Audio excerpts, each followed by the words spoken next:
শিল্প খাতে গ্যাসের দর বাড়ানো হলে অর্থনীতিতে দীর্ঘমেয়াদী নেতিবাচক প্রভাব পড়বে, কমে আসবে উৎপাদন, কমবে প্রতিযোগিতা সক্ষমতা, এমনটাই বলছেন এই খাতের উদ্যোক্তারা। এজন্য শিল্প খাতে গ্যাসের মূল্য বৃদ্ধির পরিকল্পনা স্থগিতের পাশাপাশি অংশীজনের সাথে আলোচনার মাধ্যমে দীর্ঘমেয়াদী পরিকল্পনা প্রণয়নের দাবি তাদের। রঞ্জিবুল মিজানের রিপোর্টে বিস্তারিত। 250-টিরও বেশি ডিজাইন অপশন নিয়ে ওয়ালটন স্মার্ট ফ্রিজ, বোঝে আপনার প্রয়োজন। শিল্প খাতে নতুন সংযোগের ক্ষেত্রে গ্যাসের মূল্য বাড়ানোর পরিকল্পনা করছে সরকার, অথচ চরম গ্যাস সংকটে ভুগছে দেশের শিল্প কারখানাগুলো, যার প্রভাবে সাভার, গাজীপুর, নারায়ণগঞ্জের মতো শিল্পঘন এলাকাগুলোতে 50 থেকে 60% উৎপাদন ব্যাহত হচ্ছে।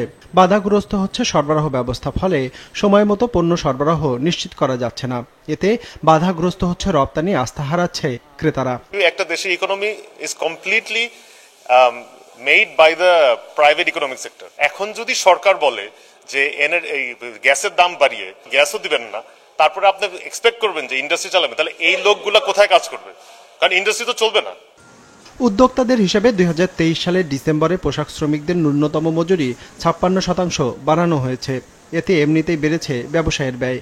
সেই সাথে গেল 5 বছরে গ্যাসের দাম বাড়ানো হয়েছে 256% বেশি।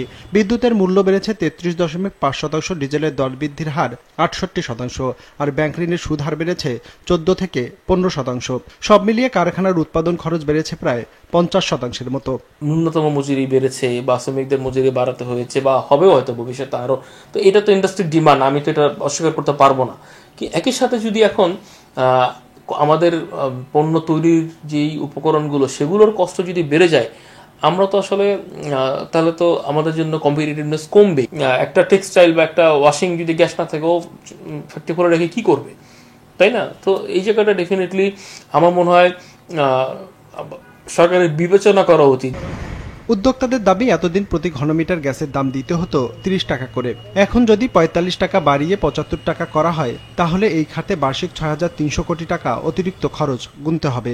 পাশাপাশি টেক্সটাইল শিল্পের ক্যাপটিভ পাওয়ার প্ল্যান্টগুলোতে বছরে অতিরিক্ত খরচ হবে প্রায় 11,675 কোটি টাকা।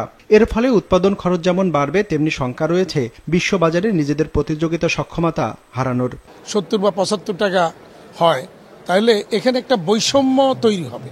কারণ আমরা এক্সিস্টিং যারা কাস্টমার আছি, আমাদের ওই পার্টে আমরা 30 টাকা করে দিব বা 31.5 টাকা দেবো ক্যাপটিভে, আর ওইদিকে গিয়ে নতুন যারা কানেকশন নেবে, লোড বৃদ্ধি করবে, তাদেরকে 75 করে যদি দিতে হয়, তাহলে একটা অসম প্রতিযোগিতা তৈরি হবে, যেটা দিয়ে তারা টিকে থাকতে পারবে। আমি যে রপ্তানি করি, যেখানে যেই বায়ার, আমার একই বায়ারের কাছে কিন্তু ওই যে 75 টাকা নেবে সেও রপ্তানি করবে, ফলে তার পক্ষে কম্পিটিশনে সেখানে টিকে থাকা কঠিন হয়ে যাবে। এমন অবস্থায় উৎপাদন বাড়াতে নিরবচ্ছিন্ন গ্যাস সরবরাহের পাশাপাশি দর না বাড়িয়ে অংশীজনদের সাথে আলোচনার মাধ্যমে দীর্ঘমেয়াদী পরিকল্পনা গ্রহণের দাবি জানিয়েছেন খাত সংশ্লিষ্টরা। রঞ্জিবুল মিজান, বিজনেস রিপোর্ট, মাছরাঙা টেলিভিশন।